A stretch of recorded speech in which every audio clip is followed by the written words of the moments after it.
J'étais tout à fait d'accord qu'il fallait toujours se méfier des solutions toutes faites et qu'en matière de mobilité, il n'y en avait pas.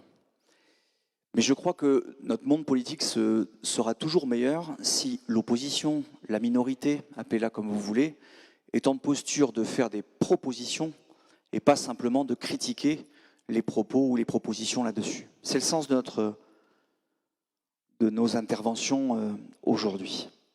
Vous le savez, on a appelé à faire un véritable choc des mobilités et à faire des mobilités la grande cause décennale qui s'ouvre sur la métropole pour éviter le mur. Je ne sais pas si jamais on y est ou si on n'y est pas. Ce qui est sûr, c'est que toutes les personnes qui nous regardent aujourd'hui, à mon avis, doivent plutôt penser qu'on est déjà dedans plutôt que là-dessus. Mais il y a des choses qui ont été faites et je pense qu'il ne faut pas forcément toujours revenir au passé. Vous avez cité un bureau de Bordeaux Métropole.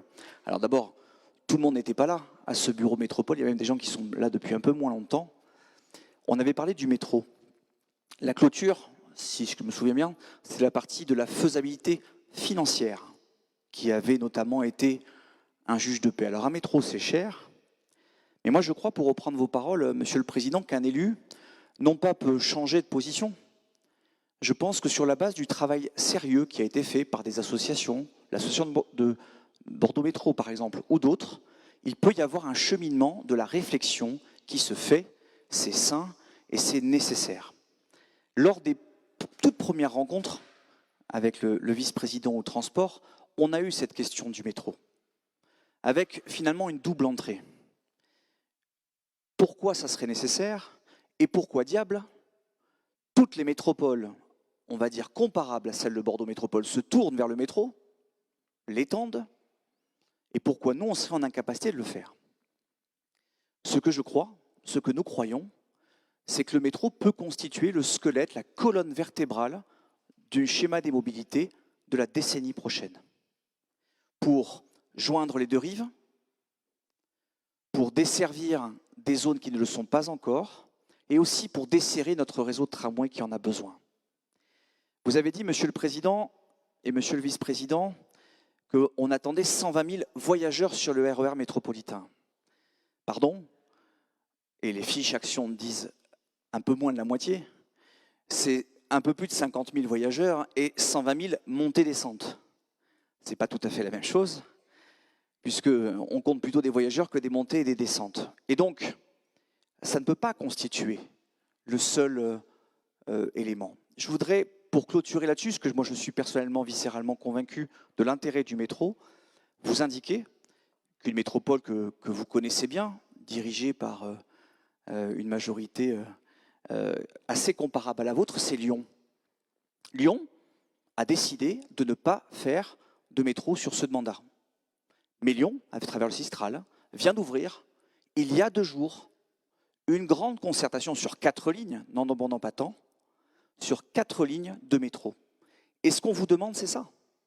C'est une étude opérationnelle, c'est un débat ouvert sur cette solution qui, pour nous, nous semble pertinente. Si c'est bon à Lyon, ça doit peut-être l'être aussi à Bordeaux Métropole. Un point dont il n'a pas été question aujourd'hui, qui pour moi est un peu, comment dire, léger, c'est la partie financière. Alors j'ai essayé, de façon candide, d'avoir des chiffres que je n'ai pas obtenus. Mais le basque est obstiné, vous en savez quelque chose. Et donc j'ai fait quelques calculs. D'abord, et le métro, il est techniquement et financièrement faisable, à la condition, effectivement, de mettre des sommes de côté, sinon il n'est pas réalisable. Ce qu'on demande, c'est de mettre 400 millions d'euros par an dans les transports. Alors, ce n'est pas la surenchère du chiffre. La moyenne de toutes les agglomérations en France, c'est de mettre 40 000 euros par habitant sur les transports. On va le dire, à peu près 1 million. 400 millions d'euros ne serait pas quelque chose de complètement ahurissant. Dans les chiffres qui ont été présentés, moi je pense qu'on aurait mérité quand même un petit débat sur la partie budget, parce que le budget c'est quand même un peu le nerf de la guerre. On peut toujours parler des origines, destinations. On mélange un peu fonctionnement, investissement. Hein. Il y a quand même la DSP qui est dedans. Je pense qu'il serait honnête de mettre la DSP en dehors, même si le délégataire investit. C'est un choix. Et effectivement, on ne peut pas tout faire. Ce que l'on vous propose et c'est d'augmenter considérablement, ce qui permettrait de réaliser le tram, ce qui permettrait effectivement de mettre de l'argent de côté pour le métro, c'est peut-être d'arrêter pour un temps cette métropole tentaculaire qui a un avis sur tout, et parfois surtout un avis, pour paraphraser Coluche, et qui permettrait de mettre le paquet financièrement. Je dis léger parce qu'il y a quelque chose qui me gêne vraiment dans la présentation financière. Dans ce qui est présenté, ce sont des CP, c'est-à-dire des dépenses que vous comptez faire. Donc, premier élément, mais comme on le dira toujours, on verra les taux de réalisation. Monsieur le vice-président, vous avez comparé une réalisation avec une intention budgétaire. Il conviendra, à la fin de ce mandat, de comparer les CA au CA. Et là, il y aura un juge de paix, et j'espère que vous aurez raison, très sincèrement. Mais si vous dépensez tous les CP qui sont prévus aujourd'hui là-dessus, dès 2025, on est au-dessus de 12 ans d'endettement. Donc il y a une vraie impasse budgétaire dans cet élément-là. Soit vous ne ferez pas tout ce que vous nous annoncez aujourd'hui, soit on aura une problématique vis-à-vis, non pas du pacte de Cahors qui n'existe plus, mais des éléments du fonctionnement. Et je trouve que cette dimension budgétaire, elle a été souvent bypassée. Souvent, Véronique intervenait pendant quelques minutes à la fin des présentations, mais là, il y a vraiment quelque chose qui, moi, personnellement, me pose problème. Soit vous ne ferez pas tout, soit on aura un problème. Avant-dernier point qui me semblait important, c'est l'adversaire du campus. Il y a des bonnes nouvelles, le BHNS ou Bus Express, mais je crois que le nom de ce BHNS nous occupera, je pense, tout au long de ce mandat, sont des bonnes choses. Mais c'est clairement insuffisant. Aujourd'hui, il y a près de 110 000 personnes et il y a 10 000 étudiants de plus qui vont être sur ce mandat concernés par les mobilités. Le BHNS ou Bus Express, c'est 2027. Il manque une solution immédiate, plus importante pour le bus. Et surtout, le Bassins Campus, bon d'ailleurs qui s'appelle un peu comme ça, mais qui ne va jamais trop ni à Bassins, ni s'arrête un peu avant le campus, ne peut plus être utilisé. Et je pense qu'il y a, et on en avait déjà parlé dans des réunions préparatoires, un vrai manque là-dessus. Le réseau express de vélo qui a été imaginé, c'est un peu un grand contournement du campus. Il passe tellement proche de la rocade qu'il n'est pas satisfaisant. Et je trouve, dans les éléments, puisque vous avez dit, monsieur le vice-président, qu'il était ouvert, qu'il y a vraiment une faille là-dedans, qu'il faut regarder, y compris sur l'accessibilité routière du campus, même si je sais que la voiture, parfois, ne doit pas être prononcée. Vous avez dit les bus avec une ambition. Pour ce qui concerne le CHU Gradignan, on sera très largement, de mémoire, au-dessus de 80%. Il faut aussi se prendre garde à l'opposition entre le vélo et le bus.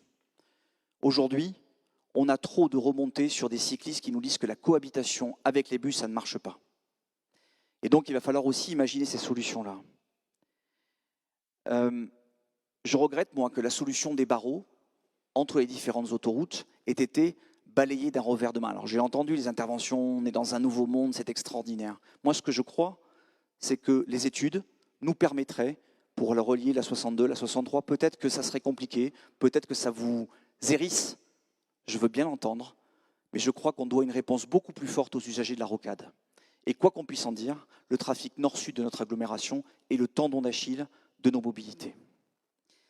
Dernier point pour conclure, Monsieur le Président, vous en avez un petit peu parlé, c'est sur la ZFE.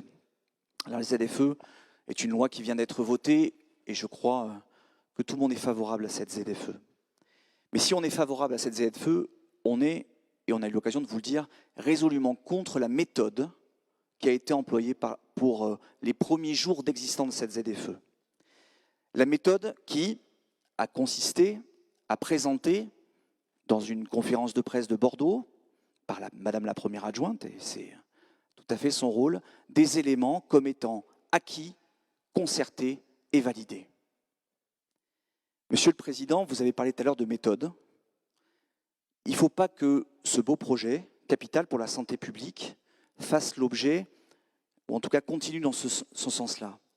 Nous vous avons demandé, nous vous demandons instamment une réunion avec les 28 maires pour dire d'abord, est-ce qu'on transfère ou pas le pouvoir?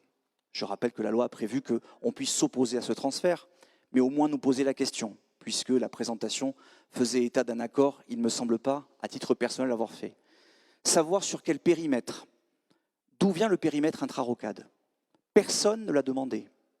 On savait que le périmètre intra-boulevard n'est pas suffisant, Mais pourquoi ne pas poser la question aux 28 maires? Pourquoi ne pas poser la question également aux départements? La ZFE, c'est la garantie, si elle est mal appliquée, d'avoir une nouvelle génération de gilets jaunes et que l'on puisse transformer un beau projet en un élément vraiment de fracture entre nous et les personnes qui s'en sont occupées. On souhaite également savoir quels sont les véhicules qui seront concernés, quels sont les délais qui seront concernés et pourquoi faut-il impérativement, alors que la loi nous laisse jusqu'en 2024 pour aller jusqu'au bout des termes, se précipiter ou avoir autant d'empressement sans même nous avoir posé la question. Et le fait de l'avoir présenté 3 minutes en conférence des maires il y a 8 mois ne saurait suffire à comprendre. Et Monsieur le Président, on voulait vous le dire, vraiment, on a été très déçus, on est assez en colère sur cette méthode-là. Pour conclure, il n'y a pas beaucoup de délibérations comme celle que l'on a aujourd'hui, et on a raison d'être constructif. Ça ne veut pas dire qu'on est d'accord, vous l'avez compris. Mais les mobilités, elles méritent ce débat, elles méritent qu'on s'écoute, elles méritent surtout que l'on puisse se poser la question de, finalement, ce que nous a appris le Covid. Comment le temps que l'on va libérer aux habitants, on puisse le transformer non pas en temps de transport, mais peut-être en un temps de bonheur. Et sans être candide, je crois vraiment que votre majorité gagnerait à écouter et à débattre tout au long de ce mandat sur nos propositions, parce que je crois, et pour finir sur vos propos, qu'en matière de mobilité, celui qui détient la vérité absolue n'est pas encore né. Merci, Monsieur le Président.